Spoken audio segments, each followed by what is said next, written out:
Started. Hello, everybody, and welcome to our trending topics. My name is Joni Rampola, one of the registered licensed dietitians, and this month we're talking about do-it-yourself holiday gifts. And today, going to be making a scone mix in a jar. So this is what we're making, and that is the picture, what it looks like. It is a savory recipe. And here on, you will get a copy of this presentation, and there's a link to this recipe for Giant and for Martin's if you click on it in the corner when you receive this handout, which is awesome. So let's talk about scone mix in a jar. So I'm going to go through more in detail once I stop the presentation, but you buy the wide mouth mason jars. We do sell them in our stores, which is really nice. They sell the regular mouth or the wide mouth. It's so much easier if you get the wide mouth jars. So this recipe is to make 4 jars. So of those 4 jars, these are all the ingredients that you need. This is not what goes in 1 jar. So this is divided by 4. So 8 cups of flour, 8 teaspoons of baking powder, 2 teaspoons of baking soda, 2 teaspoons of salt, 1 cup of red cherries, and you can choose to use red cherries or choose something else. 4 tablespoons of crystallized ginger, and I chose something other than cherries and ginger, and I'll talk about that once I stop this presentation.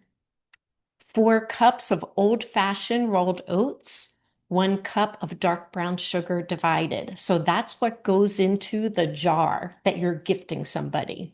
When you're actually going to make the scone, this is what you do. So then in addition to what's inside the jar, you'll need a stick of unsalted butter, an egg, some vanilla extract, some heavy cream, and turbinado sugar. And then these are the steps. So first for the mix, in each jar, we're going to add 2 cups of flour, the baking powder, baking soda, and salt. We're going to combine those and then add our topping, whatever that topping is. Here suggests 1/4 cup of chopped cherries, 1 tablespoon of crystallized ginger to each jar.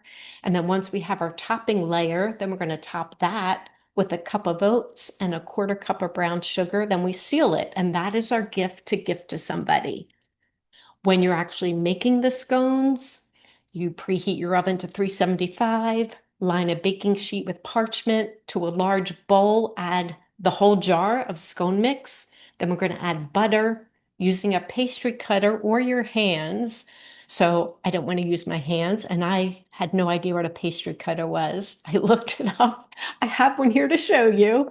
It's a tool that our stores do sell, so I will show you that. Work the butter into the flour until the butter and the flour together are kind of like pea-sized little pieces. Then in a small bowl, you put the wet ingredients, the egg, the vanilla, the heavy cream, and then you add all the wet ingredients to your bowl of dry ingredients. Stir until just combined. You don't want to overmix. Then we transfer that dough to a lightly floured surface. And I will say you need a floured surface because it's very sticky. So you're making it in a circle like a pizza. Like I just pretended I was making a pizza. Um, and then once it's round, I rolled it out. You do have to put flour on your rolling pin if you're using a rolling pin to roll it out, because again, it's very sticky dough. Rolled it out to a circle, made 4 cuts, and then cut each cut in half. So made those cuts to make 8 pieces, just like a pizza pie, transferred it back to the baking sheet. Then it bakes for about 25 to 28 minutes is what it says in this recipe. I checked mine at like 23 minutes and it was done. And I will show you mine. They're very brown. It's very done in the middle. Just check it earlier than this time. I mean, I don't know if my oven is hotter than normal. I've never checked that, but they were totally done at 23 minutes. So just check the temperature. And again, this makes 4 jars. And each jar makes 8 scones. All right, so here are some of my best ideas. So if you're giving somebody this as a gift, don't forget to gift the scone mix with the baking instructions included, right? They need to know that. So I actually made up a little recipe card that on the follow-up email, you're all going to get my little recipe card. Choose to use that, do your own, whatever you want. I made one up because I thought it was fun. So I went shopping before the month of December. I shopped a little bit early, and my store did not have out yet their dried cherries or crystallized ginger for holiday baking. They said that comes out in December. So my store didn't have that yet. So I'm like, what else can I do? So other ideas could be a quarter cup of toasted chopped pecans with semi-sweet chocolate chips. To me, that chocolate, pecan, or coconut is really delicious. Crushed apple chips with some cinnamon and nutmeg or even apple pie spice could be good in a bar. And then another one could be bacon bits and dried chives.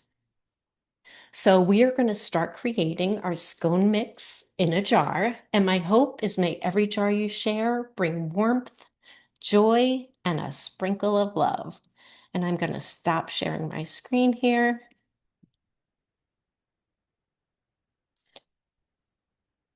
And let's see.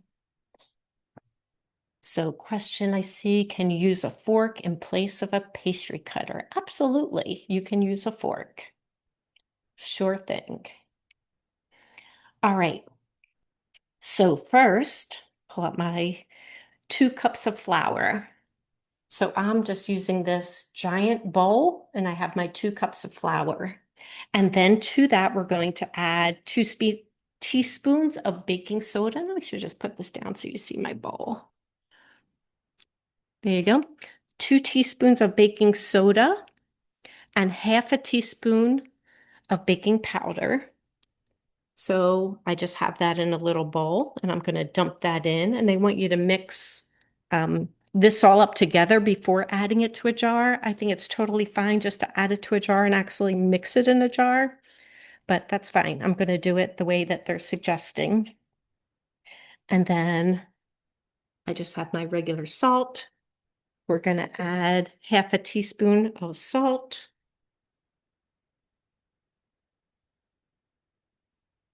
To that. And then this is the bottom of our jar. So I'm just going to mix it all up.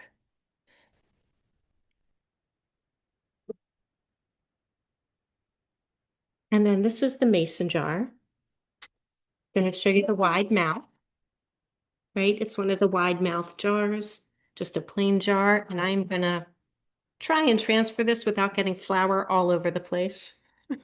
We'll see how I do. I'm sure I'm going to get flour all over the place. That's why my best, if if I were to make this not following the recipe, I probably would have just put the flour and everything right in there and mixed it right in the jar because it's hard to transfer. So you're watching me get flour everywhere, but that's okay.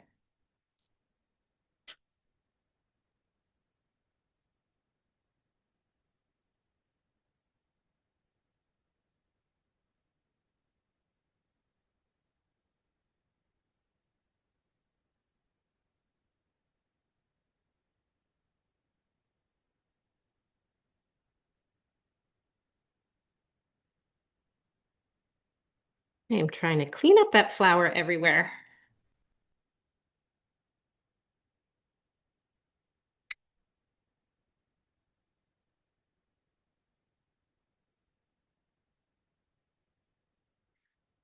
All right. So we have that. Then we're going to add our toppings. So instead of the cherries and ginger, I'm going to add some chocolate chips. Who doesn't like chocolate chips, right? They're great in there.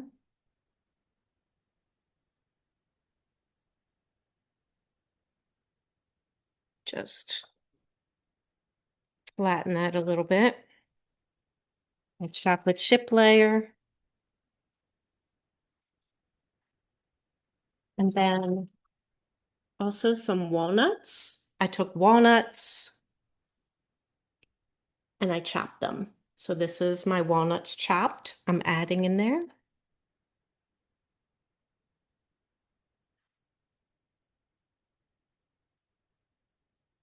And then you're going to top it off with a cup of oats. And it's the old-fashioned oats that you want to use.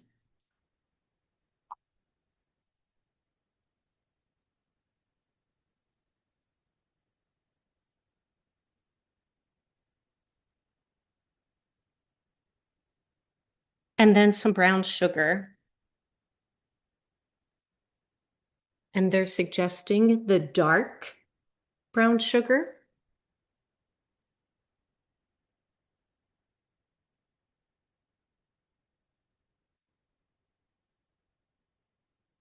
And I'm going to just push that down a little bit.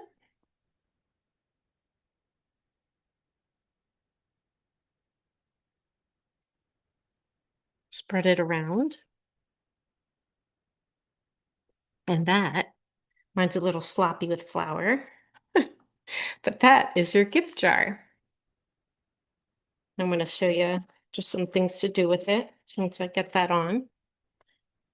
Excellent. So that was kind of easy, right? That's your gift jar. So I made two back here. And I just want to show you some things. So I found just two from little gift tags, but they're circles. So that circle fit perfectly on the lid. And then I'm gifting you this. It's the actual recipe that I use that comes with it. And I cut it out, just punched a hole and put a string there so it hangs. So this is one gift idea. And this one I did cranberries and pecans is my layer in this one.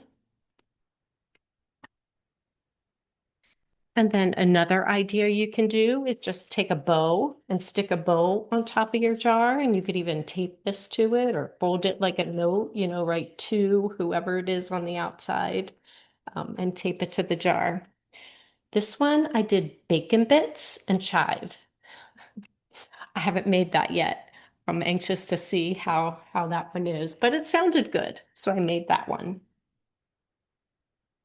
So when you gift it, um, you just pour dump the whole jar in a bowl. You preheat your oven first. And then I want to show you, where's my pastry cutter? I know I have it out here somewhere. Hmm. Oh, there it is. Yep. So this is the pastry cutter dough blender. It's called lots of different things, but I typically use a fork and just mash up the butter into the flour.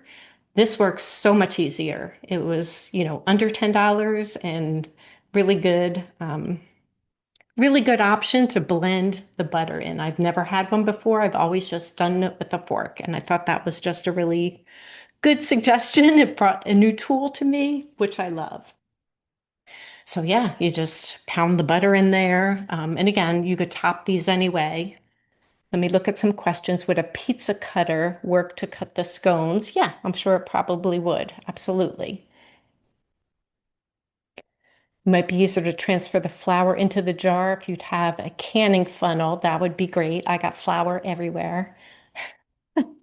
So yes, great idea. Thank you. Could you use self-rising flour for the first four ingredients? I honestly don't, I'm not sure what the difference would do to the recipe. We can look into that. How long does it last in the jar? So there's really no ingredients in here that go bad. They're all stable, being out of the refrigerator, right? So I feel like it would last a while. The first jar you made is much more flour in it than the two pre-made jars. Why is that? I probably didn't pack them down, or maybe I over measured. I don't know. Um, yeah, it does. I did. So the ones that were pre-done, I did pack them down before I added the oats, and I didn't pack these down. Can the pastry cutter be used to mash potatoes? I'm sure it can. How many scones does one jar make? So it's like a pizza. You cut it into eight. And you know what? I have this platter here. Let me show you. Let me put my computer down so you can see it. There you go. So I have just cream cheese, butter, and this is jelly. Um, and I just have my Nature's Promise jelly there. So those are my toppings that I would serve it with. And I do want to show you. So the way the ingredients tell you to make it is to take heavy cream and brush it on the top of each scone. And then on top of that, put the turbinado sugar. So I rushed these two with the heavy cream. I did not put anything on these two. I don't know if you can actually see the difference, but these two are definitely shinier. This one is not. These two have the sugar, gives it like a unique coating. You could kind of see exactly where the sugar was on these, where this one did not have a sugar topping. So it's a little bit plainer looking. But if you wanted to, not put the heavy cream in, because I know I had some people asking about that. I tried it just to see the taste is really not much different. It's more in a visual appearance. So this is what the scone looks like with the heavy cream and sugar. And then I saw there was a question about what is turbinado sugar. Um, so this is what the bag looks like. It's actually like you take sugar cane and the first processing of it is this turbinado sugar. So it's a little bit brown because it has some of the molasses still in it.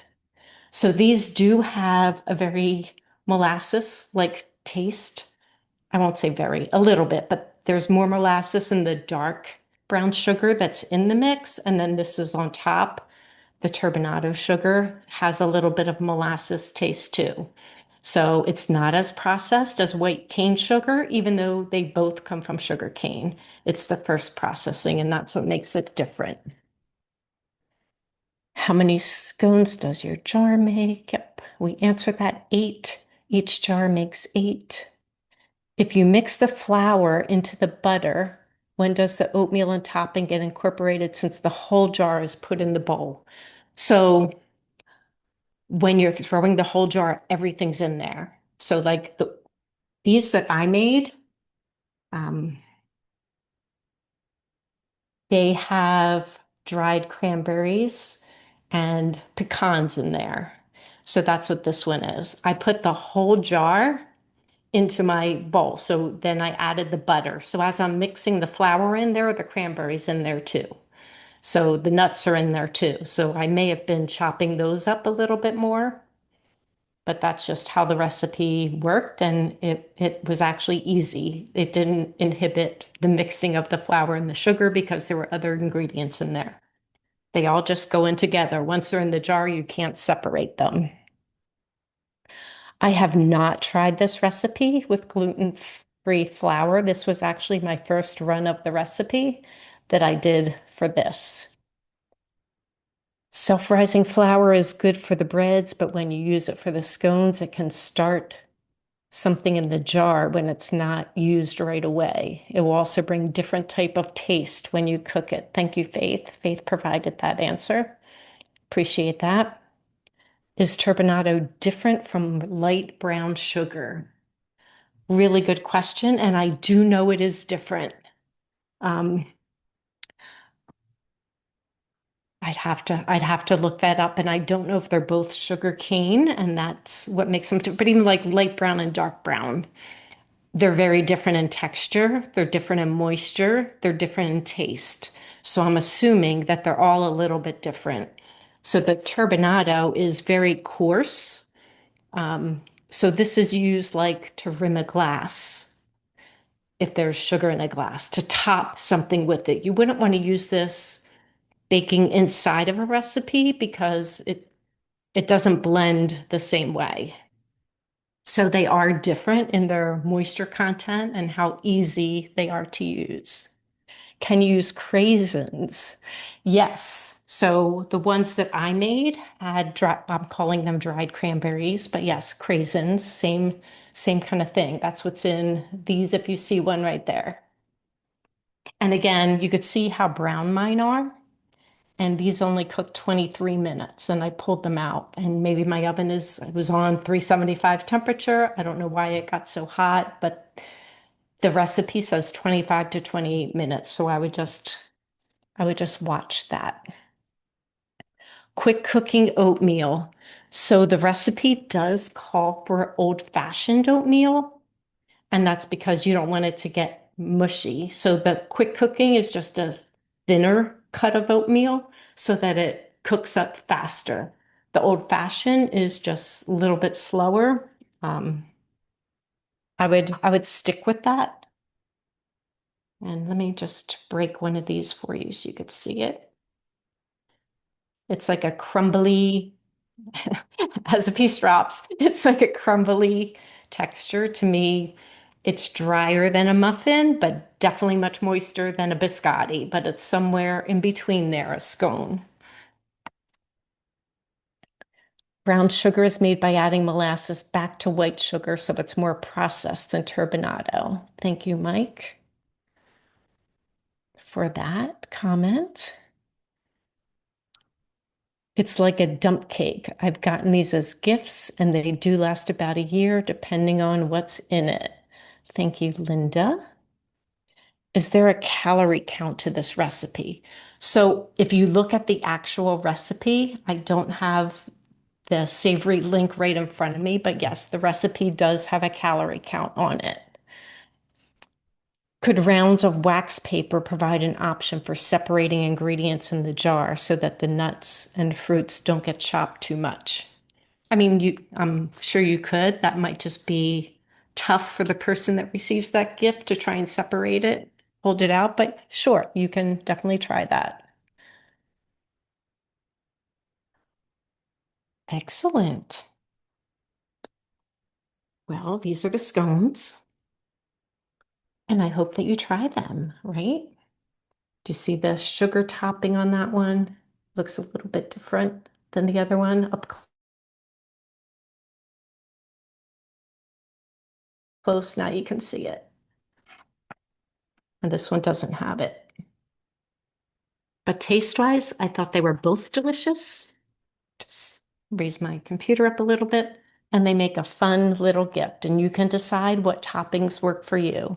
So we did chocolate chips and nuts, but it could be cranberries and nuts or whatever you want. Bacon and chives, trying to do some different kind of toppings. I miss the type of pan you use. Do I need a scone style baking pan? So this is just your regular sheet pan, lined with parchment paper, the same as you would make a cookie. They they do spread maybe ever so slightly, but not so much. So where I put them on the baking sheet, like that's where they stayed.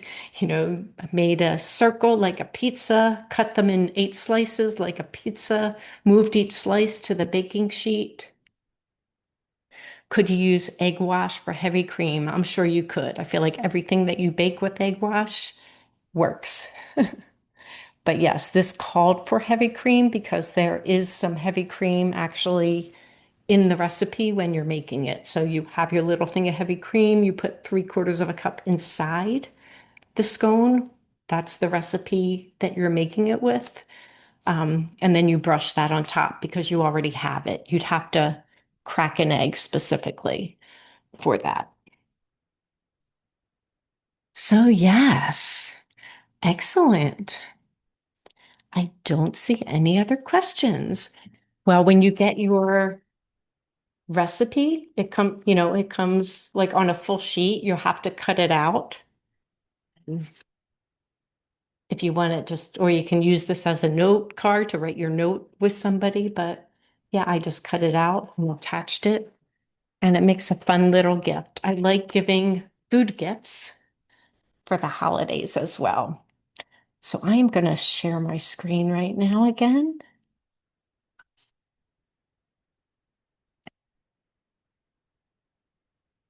So if you want to stay connected to our team, tomorrow we have Jenna with Feature Friday, and her feature is Kashi. On Monday, Meal Solutions Monday, Flyer to Fork with Jenna. Then Tuesday, holiday baking, and Shayna is our baking queen. I love the things she makes. I typically don't bake a lot, but she is awesome. So anytime you want to do some baking, Shayna's the one to jump in that class. You'll learn some great things. She's making a galette. And then on Wednesday, I am doing brunch on a board, just a holiday grazing board. And we have some fun ideas in case you have people that stay over on the holiday. Like, what do I do for breakfast? That's quick, easy, and a lot of fun. And that is something there. All right. Thank you, everybody, for joining us. Take care. And just like to say, the best gifts don't just fill our plates, they fill our hearts and bring us together. Thank you. Thank you for joining me. I hope that this gives you some ideas of what to do and look for that recipe that comes out on this presentation. If you click on one of the slides, you will get um, bring you right to the recipe link, and then you have the recipe card, which doesn't tell you what's in the jar. It just gives you the recipe once you have the jar. So they're different. But thank you so much and take care. Bye, everybody. Have a great rest of your day.